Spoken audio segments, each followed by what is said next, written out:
Hello, everyone. Welcome to the Psalms of My Emotions podcast.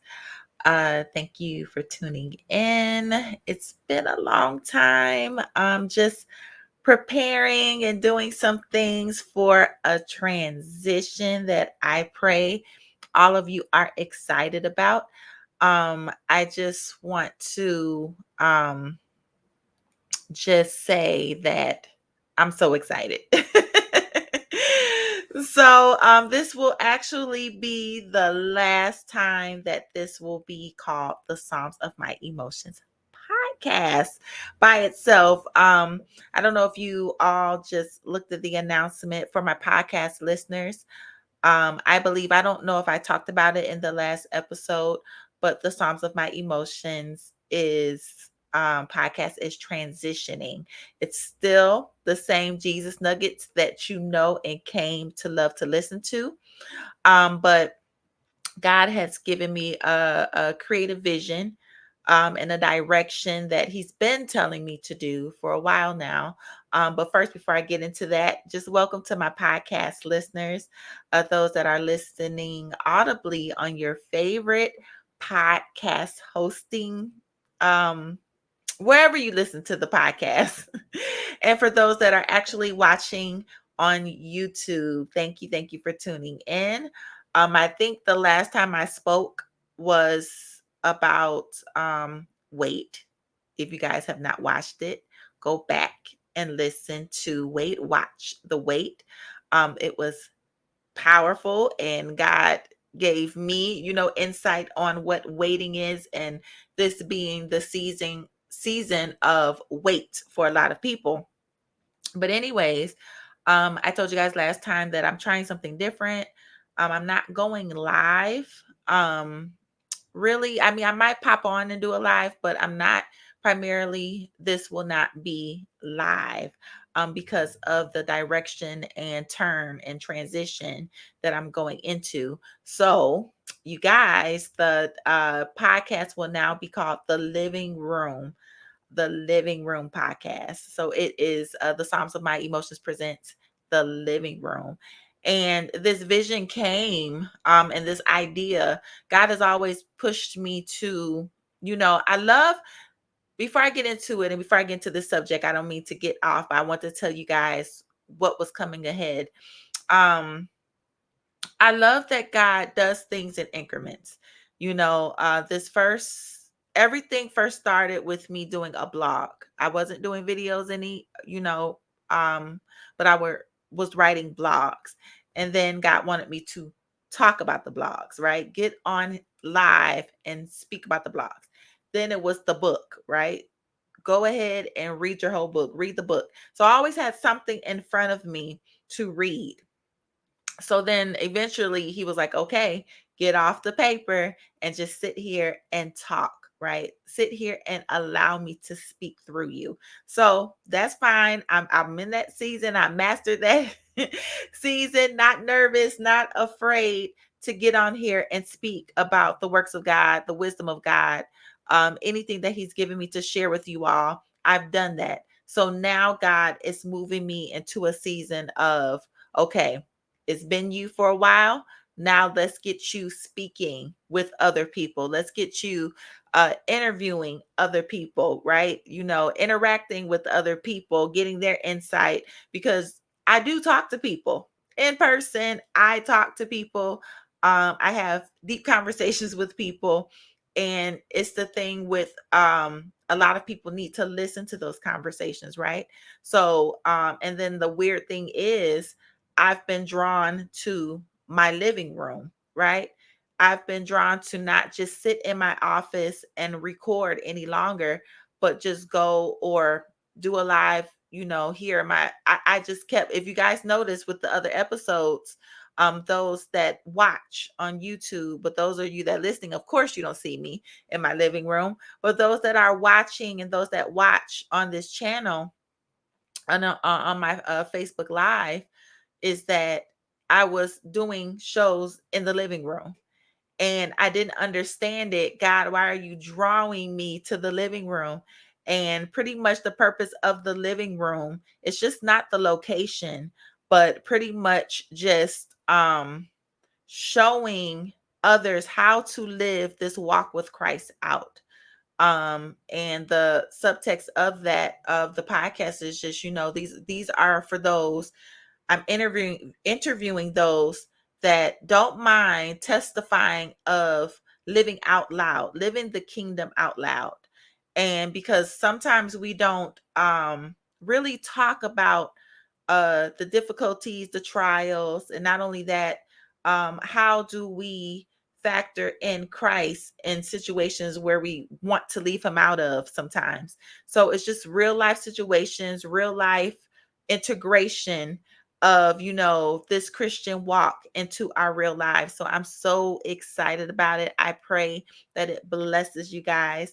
I have a couple of people that I want to interview that I have in mind, and it's just the new concept. It's going to be a new look, new sound, just everything. So I'm so excited for it. So now that I got that out the way, I pray that I didn't bore you, but you guys had to know what was coming up. I didn't want to put on an episode. You guys like, wait a minute, did I subscribe to the right thing? I thought I was following the Psalms of My Emotions podcast, right? It's still the Psalms of My Emotions podcast, but it's now the Living Room podcast. So I'm so excited. So let's get into this topic, right? This is going to be the last topic of the Psalms of My Emotions podcast per se. The next episode will be in the living room. I'll have guests, and I'll also be speaking, about different topics for myself. And I have one in mind. I can't wait for you guys to listen to it. But anyways, for this last episode, we got to go out with a bang, right? So this is called Man in the Mirror. And what brought this up was one day I was, I don't know, just out of the blue, the Michael Jackson song Man in the Mirror popped into my head. And one thing with how God communicates with me, and I love it, is through songs, right?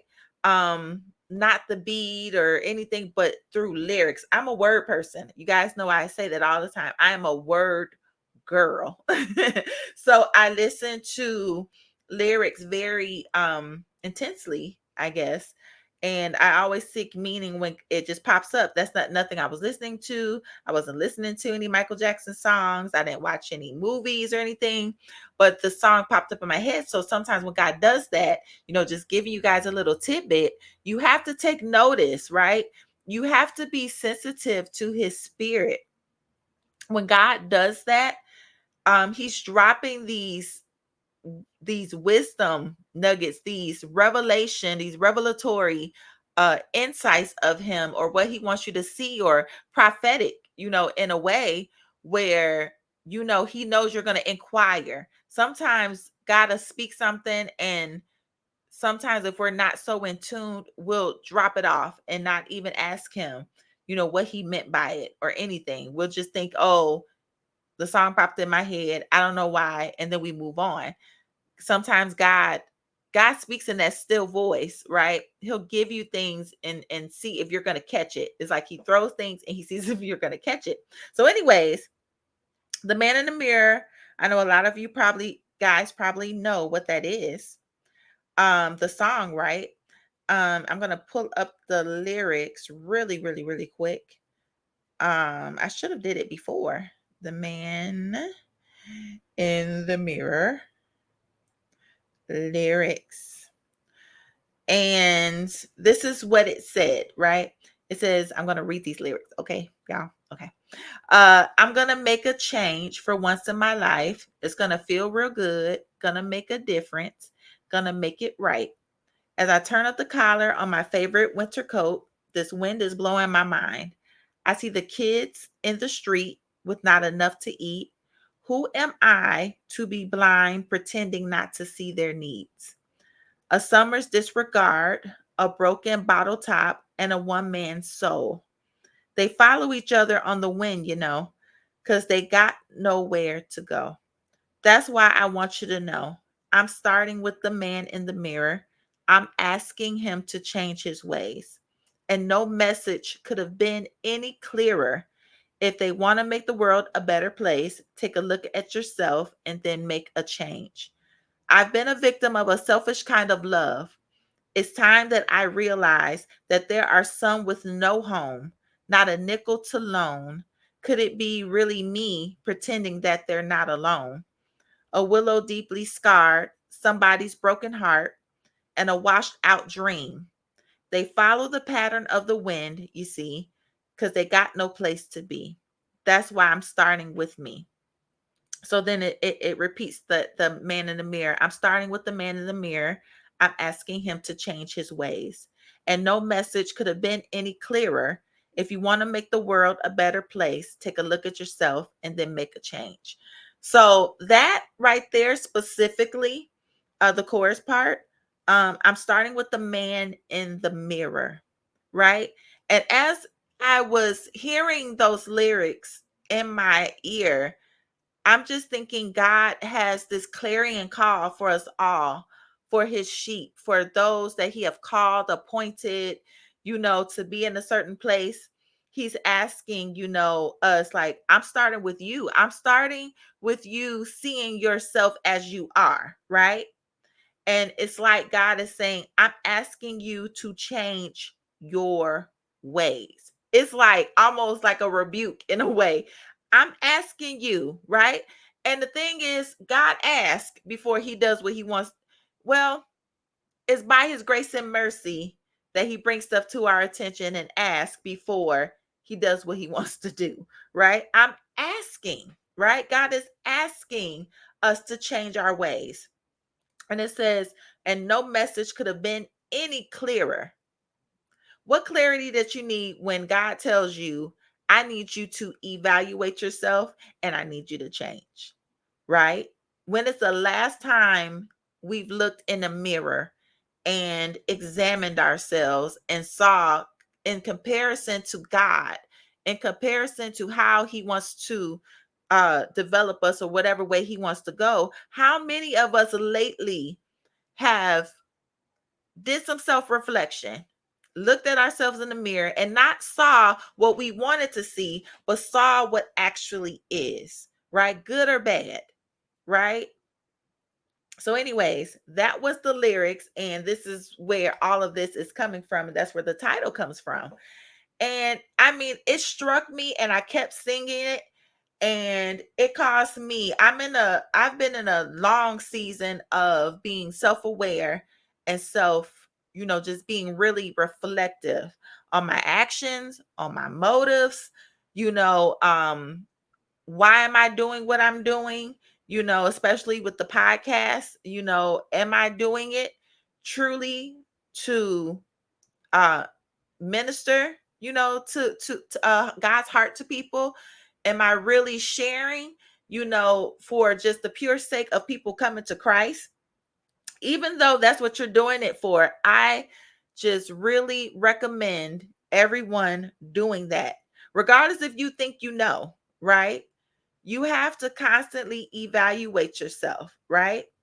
So then I'm doing some deep thinking and I'm like, okay, God, what else you want to say about,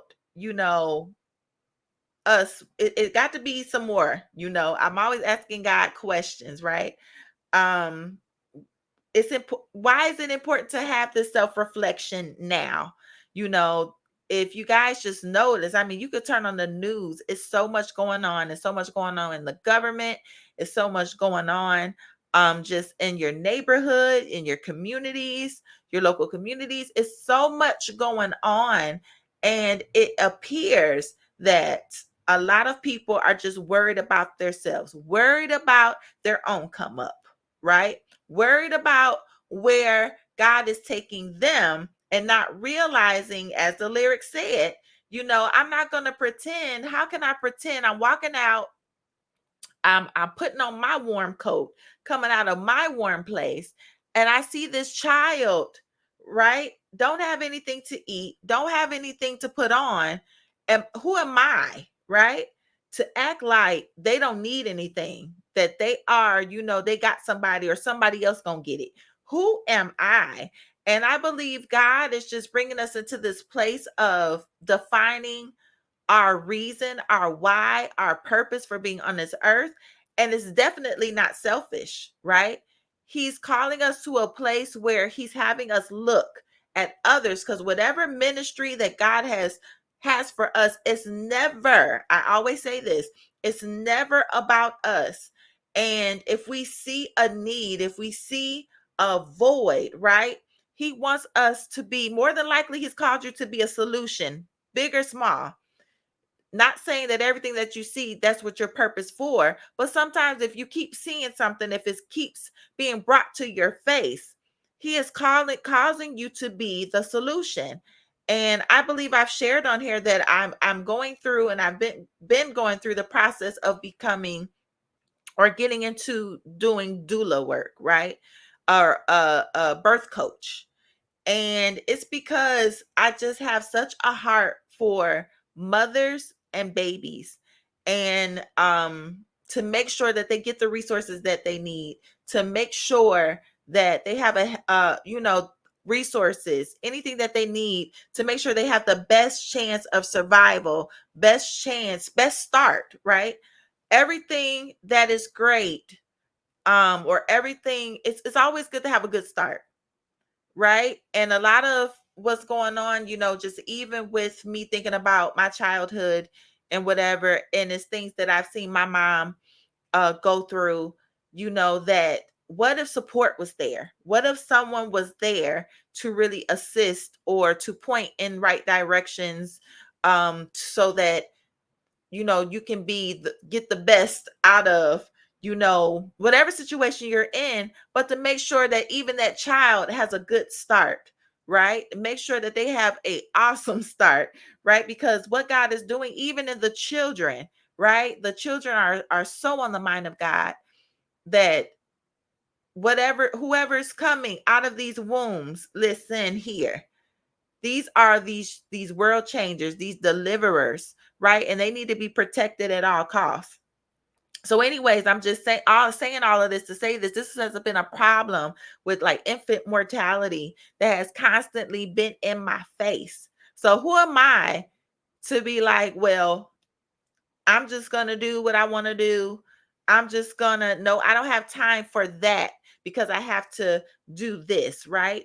I'm going to put myself in the best position to be the solution, right? To that problem. And the thing is, it's not just that, I'm passionate about it, right? God has put me in positions where now I understand why I'm in that position, right? So I can't look at things and then not try to be the solution, right?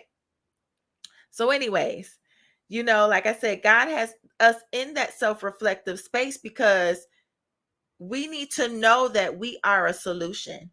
And me just even thinking about it, and let's get into the definition first. Self-reflection is a meditation or serious thought about one's character, actions, and motives. And like I said, we're in this time where a lot of people, I won't say everyone, a lot of people are out for themselves, right? And we're not asking, why am I doing this, right?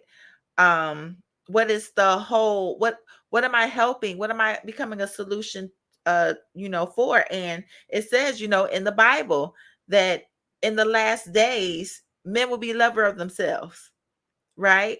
We are in those last days. If anybody had noticed, we are in those last days. Men will be lovers of themselves, right? Which means, in my interpretation, that just everybody's carnal, right? People are carnal. We're only thinking what pleases the flesh, what pleases our now.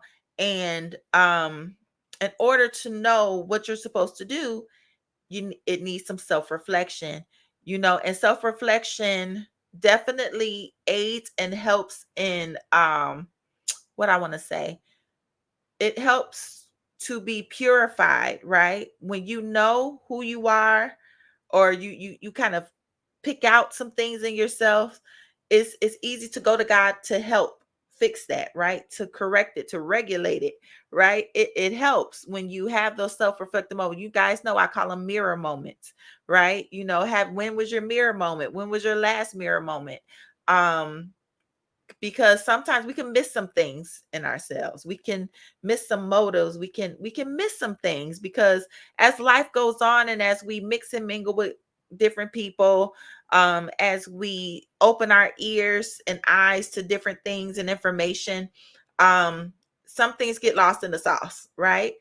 And I would say even the ultimate mirror is the Bible itself.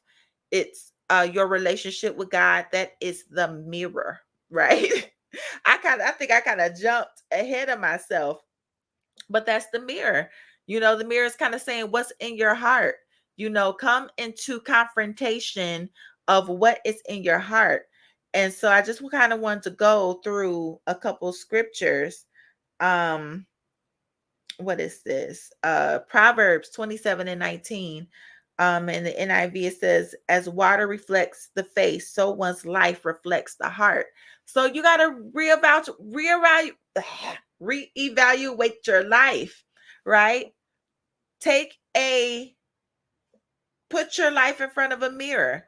What is it giving off? What is it reflecting, right? And whatever it's reflecting, that's the heart posture. That's the heart posture. You shouldn't have to argue with someone about what your heart posture is. The Bible does say you will know them by their fruit, right? Which means I don't have to ask you anything. I don't have to talk. I will know you by your fruit. And how do we know the fruit? We know, just think about it. If you ever see fruit growing, a strawberry is a strawberry. An orange is an orange. That. An apple is an apple, right? Just by looking at it, that it's an apple.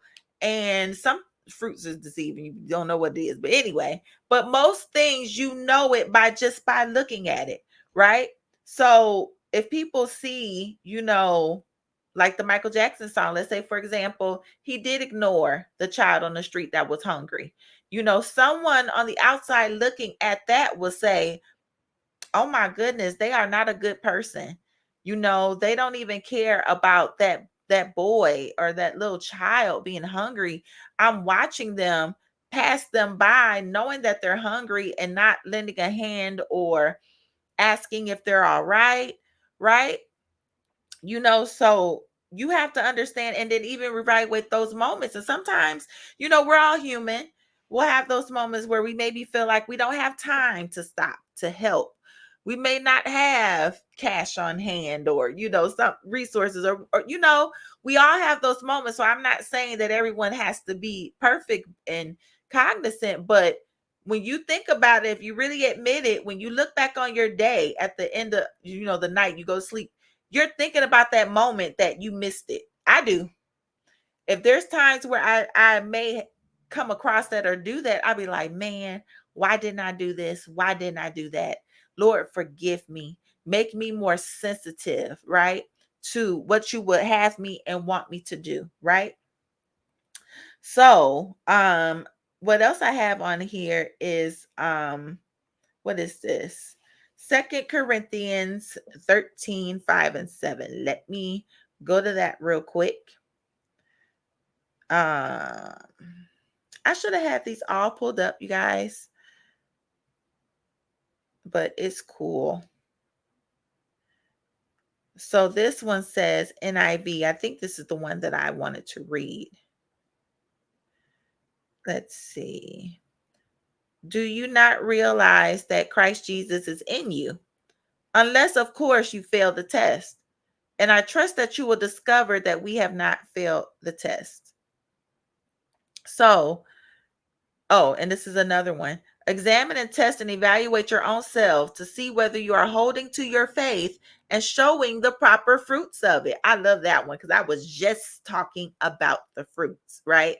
Examine and test and evaluate your own selves to see whether you are holding to your fruit and showing the proper fruits of it. So it's not enough just saying, right? You have to show it. Right? So it says examine to evaluate yourself to see whether you are holding to your faith. You have to ask yourself some hard questions sometimes. Sometimes you got to ask, what's operating? Is Christ operating in me right now? Or am I operating in something else? Right? Is something the motivating force of doing, whatever I'm doing? Is this all Christ? Is it because Christ is in me? Or is it because I want to please people or whatever? I don't know. So these are things that when you do a true reflection, and when I talk about reflection, because I know some of you are probably asking, well, what do you mean? How do you do a reflection? I kind of mentioned it before. You worshiping, right? When you worship God, He's showing you yourself. I'm a testament of it. I know that's what happens because it happened to me. Every time I get into worship, God shows me myself, right? And not only just with meditating on his word and doing devotion does he show me myself, but also in worship, in that intimate time, because you can't come before a God like that, a powerful God like that, and not expect him to show you what he's looking at, right? God is so graceful, and I thank God that he's honest with us, right? God is honest. He can't lie. There's no lie in him. So when you're in front of him, he's going to show you himself. He's going to show you the truth of the situation. And I believe sometimes that's why a lot of us don't even want to get in the presence of God, because we will come in confrontation with the truth of ourselves. We want to go in. Yes, God pulls you in with love, right? And God, you feel the love, but with that love comes correction. When he brings you in, with that love comes correction. He's going to correct you, right? A perfect God. We are flawed in front of a perfect God, and you think he's not going to show us our imperfections. If someone says they come into the presence of God and they're all right and they don't, I don't know, I don't believe it. I don't believe that God has not shown you, right? Every time I come into the presence of God, God shows me myself, whether I want to hear it or not, because I chose to go into that intimate space. You think about it when you're married, right? And you have those talks, those deep talks with your spouse, and things come out, right? And pillow talk and things come out, and then you hear the heart, right? You hear the hearts, you hear the honest things about each other, and it's a safe place. They're not your enemy, but it's a safe space where you're just like, what, thank you, for help it don't always go like that. Some of it some of you guys, it may turn into a fight, you know. But the thing is, when you're in an intimate space, there's this vulnerability and this nakedness that comes with that you can't expect God to show you all of him without him showing all of you. Or I would say even too, what you can handle, right? God works in layers. I know he do. Because if he revealed everything to you at once, you wouldn't survive it. He has to pull layer by layer by layer, thin, thick, however thickness he wants to. He has to do layer by layer, because this flesh is no good. And sometimes if he shows us too much, we'll get so disappointed in ourselves, condemning ourselves. And then we would be in a space of, God, there is no hope for me. Even though you're in God, but then it's like, God, there's no hope for me. How can you help? You just showed me this, right? You showed all of me. How can you help me deal with all of this? So you give up hope. So God's not going to do you like that, right? He's a good father. Fathers know, they know who you are. They know what you're capable of. And they're not going to show you everything all at once about yourself. They're going to deal with you what you can handle, right? So I put on here as well, people can be mirrors, that goes right into that fruit inspection. Sometimes, we don't want to listen to what people have to say, but I want to give you guys some advice. Look how people react to you. Look how people may hold stuff from you or don't say things or may feel as or look as if they're walking on eggshells around you, right? That's a good indicator of what you are, right? We can't just say, "Oh, they don't understand me, this and that." That's not always the case all the time. A lot of times just that people may not say anything, but look how they are around you, right? And that doesn't mean that it's bad all the time, but it's discernment. It's discernment at the end of the day. But I notice sometimes I can see maybe how people are around me. Like there was a time and period where I was very standoffish, right? Coming into Christ, for real, very standoffish, off-ish, and I noticed people did not really draw to me so much because I was just so guarded. So I wasn't exactly the best person to be around and have conversations with, right? But now, after God has dealt with my heart, showed me, and I'm not done. I'm not a finished work. None of us are. I'm not a finished work. But I notice God has done something in my heart in such a way where now people want to come to me. So it does me good because I'm just like, Lord, you did a job, because people at one time maybe didn't want to be around me because of what I put off, right? So that was a reflection. Like I said, I'm very self-aware and not afraid to share, you know, um, what I've learned, and it's not nothing to be ashamed of. I'm very transparent, in that, because we're all flawed, right? And I'm flawed. And I don't mind sharing that because I don't want people to feel like, they're by themselves in a lot of this. So, anyways, people can be mirrors, right? So, at the end of the day, what's in your heart, right?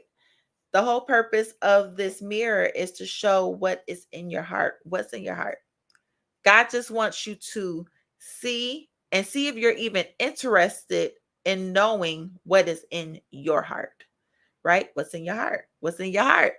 And I just spoke with someone the other day, and I said that's a good thing, and a good prayer to pray is to ask God, show me, right? And He will. He'll show you as much as you can handle and as much as you're willing to change as well. Sometimes we'll say things just off of being religious, off of it sounds good to say that. But when you are really doing it in a heartfelt manner and you truly want to know it so you can correct it, God will show you, right? He'll show you if you're being prideful, He'll show you if you're jealous, He'll show you if you're He'll just show you everything. He'll show you if you're being rude, if you're being condescending, he'll show you all of those things. And like I said, it's like layers. So you have to be even patient with God. And that's a foolish thing to ask Him, show me everything, because you're not going to handle it. And you're going to argue with God because you're not going to believe it. You're not going to be in that space, right? Listen, because I've gave this testimony plenty of times. I've asked God to, after someone pointed something out in me, it took a year for me to get the answer. I asked God, why is this person saying this to me like that? Why are they prophesying this to me? And I mean, I couldn't wait. I could have broke my neck going home to ask God to get to a prayer position and ask Him what all of that was about, right? And I didn't get the answer and deliverance until a year later, right? And you guys know I had my testimonial here about the Jezebel spirit, just all of that manipulation and control, right? That was confronted, but it took a year. It took a year until I can get to a humble space for Him to actually, for me to own it, right? And when God shows you who you are in the mirror, He wants you to own it. Own it. And know that God, okay, whew, I need your help. Help me to change. And it's not going to be overnight. That's another thing. Once he shows you, the change is not going to be overnight. But the important thing is he wants you to look in the mirror. He wants you to be brave enough and bold enough to ask for a mirror. You want to glorify God by allowing him to mold you and touch you, right? So that's what he wants you to do. He wants you to ask for that mirror, ask some questions, own it when he does show you, right? So prepare your heart, right? Um, posture your heart, because this is beneficial for you to walk into your assignment so that you can help and be equipped for what you're called to do, because it requires a lot of compassion. It requires patience, compassion. It requires you to understand other people's situations. It requires all of that, right? It requires you to empathy. It requires the love of Christ at the end of the day. So that's pretty much what I had for this last episode of the Songs of My Emotions podcast in this office, right? Like I said, this is just the podcast. If I end up doing pop-up videos or whatever, I might still do it in this office. But everything might not be in the living room. But yeah, changing the location, which is in my living room. It's going to be a new look, new feel. I just pray that it just makes people want to chase and after Christ with fervency. I just pray that it kind of address things, that we don't normally talk about in church. So I'm so excited about it. I'm so excited with speaking with guests and, not just having guests just to have them, but I honestly want to talk to them like calling, like it would be as if, how when you call someone on the phone and you want to talk to them, I want it to be like that. I want that rapport. I want transparency. I want this to be helpful for someone.